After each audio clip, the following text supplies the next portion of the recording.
Hello everybody, welcome to my brief review of the game The Forest.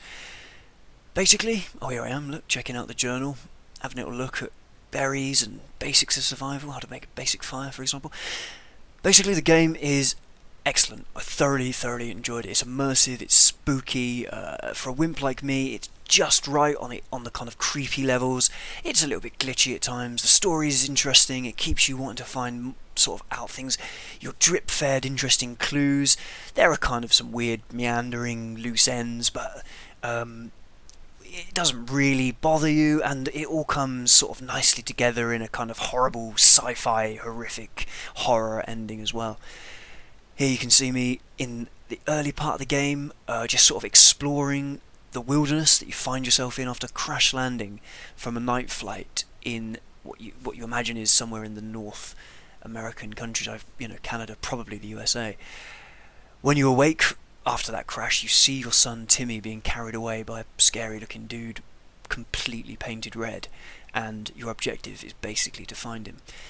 Before you can do that, however, because you're in a massive wilderness and the day-night cycle is quite quick, you need to survive and you need to eat and drink. As you can see, hungry, find something to eat is a bit of advice that's being shown to me on the screen.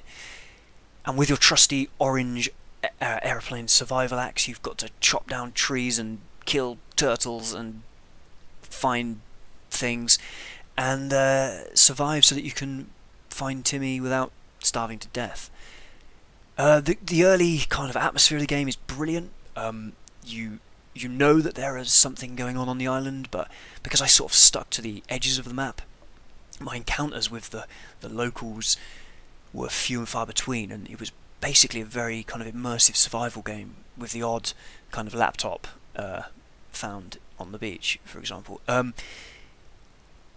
And yeah, I actually could have played this part of the game for ages. There's a game glitch that I'll come on to shortly of a laptop flying in the air there. But the early atmosphere is great, and you have to hunt down deer and build huts and find places to sleep and warm yourself and get dry and all of this kind of stuff. And I could have played that part of the game quite a lot, I think, avoiding the fact that my son was in the hands of a painted red maniac.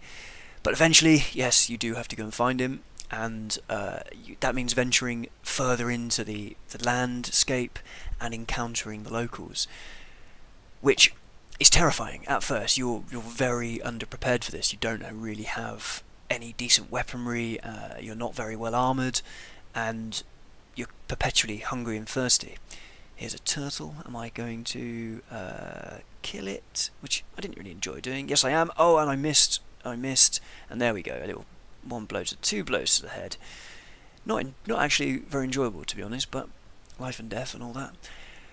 And then so you have to go venturing further into the island, and you have your few run-ins. And one of my first run-in with the locals was a little bit disappointing, because as much as they're terrifying, they are glitchy as well. And this is one of the main problems with the game, is the guys that try to attack you are pretty useless.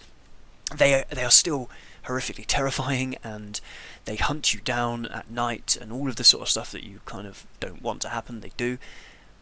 But they also run into walls and drown themselves and fall off of things sort of stupidly, and it just breaks the illusion very slightly. But it doesn't matter that much, as when you find yourself in the caves, which comes later, they are still quite terrifying and can deal massive amounts of damage in the small spaces. So yeah, it's very immersive and it's kind of terrifying, and there's plenty of opportunities in the times in the game where I really didn't want to progress, and if I wasn't actually filming the game, I probably would have actually just escaped the hell out of there.